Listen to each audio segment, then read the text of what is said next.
ನಿಮ್ಮ ಲೈಫಿಗೆ ಎಷ್ಟು ಹತ್ರ ಆಗುತ್ತೆ ಈ ನಾಯಿ ಪ್ರೀತಿ ಅಂದರೆ? ನಾಯಿ ಅನ್ನೋಕ್ಕಿಂತ ಹೆಚ್ಚಾಗಿ ಈಗ ಶ್ವಾನ ಅಂತ ಪ್ರೀತಿಯಿಂದ ಕರೀತಾರೆ. ಶ್ವಾನ ಪ್ರೀತಿ ಅನ್ನೋದು ನಿಮ್ಗೆ ಎಷ್ಟು ಹತ್ರ ಇದೆ? ನೀವು ಸಾಕಿದ್ದೆ ನೆನಪಿದೆಯಾ? ಗೊತ್ತಿಲ್ಲ, ನಂಗೂ ತುಂಬಾ ಜನ ಕರೆಕ್ಟ್ ಮಾಡ್ತಾ ಇರ್ತಾರೆ ನಾಯಿ ಅಂತ ಹೇಳ್ಬಾರ್ದು ಅಂತ. ಬಟ್ ಅದೇನಕ್ಕೆ ಅಂತ ನನ್ಗೆ ಅರ್ಥ ಆಗಲ್ಲ. Before I come to that question, ನಾಯಿ ಅಂತ ಏನಕ್ಕೆ ಅನ್ಬಾರ್ದು? ಹೌದು ಪೆಟ್ ಅನ್ನು, ಹೌದು ಪೆಟ್ಟು, ಬಟ್ ಏನ್ ಪೆಟ್ ಅದು? ಅಂಡ್ ನಾಯಿಗೇನು ಅಫೆಂಡ್ ಆಗಲ್ಲ. ನಾವು ಮನುಷ್ರಿಗೆ ಬೈದ್ರೆ ನಾಯಿ ಅಂತ ಅವ್ರಿಗೆ ಅಫೆಂಡ್ ಆಗುತ್ತೆ. ಬಟ್ ನಾವು ಬೈಗುಳ ನಾಯಿ ಗೂಬೆ ಎಲ್ಲ ನಾವು ಮನುಷ್ರಿಗಂದು ಅದ್ರ ವ್ಯಾಲ್ಯೂ ಕಮ್ಮಿ ಮಾಡಬಾರ್ದು. ನಾಯಿ ಅಂದ್ರೆ ಏನು ತಪ್ಪಿಲ್ಲ. ಸೊ ನಾನು ನಾಯಿ ಅಂತಾನೆ ಹೇಳ್ತೀನಿ. ನನ್ ಒಂದು ನಾಯಿ ಇತ್ತು, ಹಸ್ಕಿ, ಸೈಬೇರಿಯನ್ ಹಸ್ಕಿ. 13 ವರ್ಷ ಇದ್ಲು ಅವಳು. ಒಂದಿನ ಕಟ್ಟಾಕಿರ್ಲಿಲ್ಲ. ಐ ಲವ್ ಯು ಅಂತ ಹೇಳ್ತಿದ್ಲು, ಹಾಯ್ ಅಂತ ಹೇಳ್ತಿದ್ಲು. ಅವಳಾಗೊಳೆ ಬಾತ್ರೂಮ್ಗೆ ಹೋಗಿ 1-2 ಅವಳದು ಕೆಲಸ ಮುಗಿಸ್ಕೊಂಡು ಬರ್ತಾ ಇದ್ಲು. ಆ್ಯಂಡ್ ಊಟ ಕೊಟ್ಬಿಟ್ಟು ರೂಮ್ ಒಳಗೆ ಹೋಗಿ ತಿನ್ನು ಅಂದರೆ ರೂಮ್ ಒಳಗೆ ಹೋಗಿ ತಿಂತಾ ಇದ್ಲು. ತಿನ್ನೋದು ನೋಡಬೇಡ ಅಂದರೆ ನೋಡ್ತಾ ಇರಲಿಲ್ಲ. ಎಲ್ಲೋ ಒಂದಷ್ಟು ವಿಡಿಯೋಸ್ಗಳು ಇರಬೇಕು ಇವಾಗಲೂ ನನ್ನ ಹತ್ರ. ಸಾಧ್ಯ ಆದರೆ ನಿಮ್ಮ ಹತ್ರ ಶೇರ್ ಮಾಡ್ತೀನಿ. ಆ ಥರ ಒಂದು ಬಾಂಡಿಂಗಲ್ಲಿ ಬೆಳೆದಿದ್ದು ನಾನು.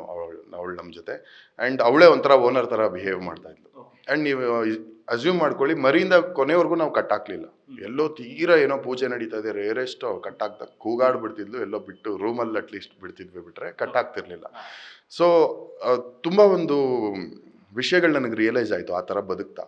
ಮೇಯ್ನ್ ಏನಂದರೆ, ಅವಕ್ಕೆ ನಾವು ಬಾಯಲ್ಲಿ ಹೇಳೋದು ಅರ್ಥ ಆಗಲ್ಲ, ಎಕ್ಸ್ಪ್ರೆಷನ್ ತೋರ್ಸೋದು ಅರ್ಥ ಆಗಲ್ಲ, ನಮ್ಮ ನಿಜವಾದ ಫೀಲಿಂಗ್ ಅರ್ಥ ಆಗುತ್ತೆ. ಇವಾಗ ನಾನು ಅದನ್ನು ಟೆಸ್ಟ್ ಮಾಡೋಕೆ ಒಂದ್ಸಲ ಏನು ಮಾಡಿದೆ, ಅವಳು ಟೆರೆಸ್ ಮೇಲೆ ಹೋಗಿ ಗಲೀಜು ಮಾಡಿ ಬರ್ತಾ ಇದ್ಲು. ಯಾವಾಗಲೂ ನಮ್ಮದು ಮೇಲ್ಗಡೆ ರೂಫ್ ಟಾಪಲ್ಲಿ ಇದ್ದಿದ್ದು, ಟೆರೆಸ್ ಮೇಲೆ ಹೋಗಿ ಗಲೀಜು ಮಾಡಿ ಬರ್ತಾ ಇದ್ಲು.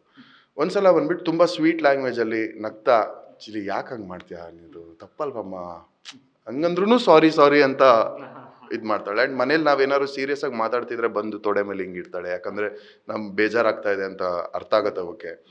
ಸೊ ಆ ಥರ ಆ್ಯಕ್ಚುಲ್ ನಾವೇನು ಫೀಲ್ ಮಾಡ್ತೀವಿ, ಇವಾಗ ನೀವೇ ಯಾವ್ದಾರು ಒಂದು ಸ್ಟ್ರೇಂಜರ್ ನಾಯಿನ ಹತ್ರ ಹೋದರೆ ಅದು ಹಿಂಗೆ ನೋಡ್ತಾ ಇರುತ್ತೆ ಕಣ್ಣಲ್ಲಿ. ನೀವು ಭಯದಲ್ಲಿ ಮುಟ್ತಾ ಇದ್ದೀರಾ, ಕಾನ್ಫಿಡೆಂಟಾಗಿ ಮುಟ್ತಾ ಇದ್ದೀರಾ ಅಂತ ಗೊತ್ತಾಗತ್ತೆ ಅವಕ್ಕೆ. ನೀವು ಒಂಚೂರು ನರ್ವಸ್ನೆಸ್ ಇದ್ದರೆ ನಿಮ್ಮ ಟಚ್ಚಲ್ಲಿ ಅವಾಗ ಗೊತ್ತಾಗುತ್ತೆ, ಅವು ಬೇರೆ ಥರ ರಿಯಾಕ್ಟ್ ಮಾಡ್ತವೆ. ನೀವು ಕಾನ್ಫಿಡೆಂಟಾಗಿ ನೀವು ಸುಮ್ಮನೆ ಹೋಗೋದು ಸ್ಮೆಲ್ ಮಾಡಿ ಗೊತ್ತಾದರೆ ಅವಕ್ಕೆ ಈಸಿ ಗೊತ್ತಾಗುತ್ತೆ ಯಾರು ಏನು ಎಮೋಷನ್ಸ್, ಏನು ಎನರ್ಜಿ ಕ್ಯಾರಿ ಮಾಡ್ತಾ ಇದ್ದಾರೆ ಅಂತ. ಸೊ ಇವನ ಜೊತೆ ವರ್ಕ್ ಮಾಡಿದಾಗ ನನಗೆ ಆಲ್ರೆಡಿ ಇಷ್ಟು ನಾಲೆಜ್ ಇತ್ತು. ಆ್ಯಂಡ್ ಸ್ವಾಮಿ ಅಂತ trainer, he is also a brilliant trainer. ಅವ್ರ ಜೊತೆ ಇನ್ನೊಂದಷ್ಟು ಟಿಪ್ಸ್ ಟೆಕ್ನಿಕ್ಸ್ ಕಲ್ತ್ಕೊಂಡೆ. ಏನೊಂದು 2 ಡೇಸ್ಗೆ ಕ್ಲೋಸ್ ಫ್ರೆಂಡ್ ಆಗ್ಬಿಟ್ಟಿದ್ದ ಬಂಟಿ. ಸ್ವಲ್ಪ ತಿಂಡಿ ಪೋತ ಅವನು, ಬಟ್ ಕ್ಲೋಸ್ ಫ್ರೆಂಡ್ ಆಗ್ಬಿಟ್ಟಿದ್ದ. ಒಂಚೂರು ಬ್ರೈವೇ ಮಾಡ್ಕೊಂಡೆ, ಯಾಕಂದರೆ ಇಮಿಡಿಯೇಟ್ ಏನೇ ಆದ್ರೂ ಅವ್ರ ಬಾಸ್ ಇದ್ದರೆ ಅದು ಒನ್ ಮ್ಯಾನೇ. ನಾನು ಏನೇ ಸರ್ಕಸ್ ಮಾಡಿದ್ರು ಅವರೇ ಬಾ ಅಂದರೆ ಅವ್ರ ಹತ್ರನೇ ಹೋಗೋದು. ನಾನು ಬಿಸ್ಕೆಟ್ ಇಟ್ಕೊಂಡು ಆಸೆ ತೋರಿಸ್ಕೊಂಡು ಹಾಗೆ ಫ್ರೆಂಡ್ ಮಾಡ್ಕೊಂಡು, ಇವನ ಹತ್ರ ಬಂದರೆ ಬಿಸ್ಕೆಟ್ ಸಿಗುತ್ತೆ ಅಂತ ಗೊತ್ತು. ಅಷ್ಟ್ರ ಮಟ್ಟಿಗೆ ಒಂದು ಬಾಂಡಿಂಗ್ ಇಟ್ಕೊಂಡಿದ್ದೆ. ಬಿಟ್ರೆ ಒಂದು ಕಡೆ ನಿಮ್ಮ ಮನಸ್ಸಿಗೆ ತುಂಬ ಹತ್ತಿರವಾದಂಥ ಸಿನಿಮಾ ಆಗಿರುತ್ತೆ 100%. ನಾನು ವರ್ಕ್ ಮಾಡ್ತಾ, ಶೂಟ್ ಮಾಡ್ತಾ ಎಲ್ಲ ತುಂಬ ಎಂಜಾಯ್ ಮಾಡಿದ್ದೀನಿ. ಅದೊಂಥರ ಅವ್ನು ನನ್ನ ಕೋ ಆ್ಯಕ್ಟರ್ ಥರನೇ ಫೀಲು. ನಾನು ಸ್ಪಾಟಿಗೆ ಬಂದಾಗ ಬಂಟಿ ಬಂದ, ಇನ್ನೂ ಬಂದಿಲ್ವಾ, ಆನ್ ದ ವೇ ಬರ್ತಾ ಇದ್ದಾನ. ಆ್ಯಂಡ್ ಅವನದೇ ಒಂದು ಕಾರು, ಅದಕ್ಕೆ ನೀಟಾಗಿ ಹಾಸಿಗೆ ಹಾಸಿ ಹಿಂದೆಗಡೆ AC ಹಾಕಿ ಬಿಟ್ಟಿರ್ತಾರೆ. ಆ್ಯಂಡ್ ತುಂಬ ಬಿಸಿಲಲ್ಲಿ ಶೂಟ್ ಮಾಡ್ತಾ ಇದ್ವಿ, ಸೆಕೆ ಇರೋದು ಸಡನ್ನಾಗಿ. ಮಲೆನಾಡಾದ್ರೂ ಸಡನ್ನಾಗಿ ಸೆಕೆ ಆಗಿಬಿಡೋದು. ಆಗ ಬಂಟಿ ಎಲ್ಲಿದ್ದಾನೆ ಅಂದ್ಬಿಟ್ಟು ಅವ್ನ ಕಾರಲ್ಲಿ ಹೋಗಿ ಅವ್ನ ಜೊತೆ ನಾನು ಆ AC ಗೋಸ್ಕರ ಅವನ ಜೊತೆ ಹೋಗಿ ಮಲಗ್ತಾ ಇದ್ದೆ. ಸೊ ಅವ್ನು ಜಾಸ್ತಿ ಲಕ್ಸುರಿಲಿದ್ದ ನನಗಿಂತ.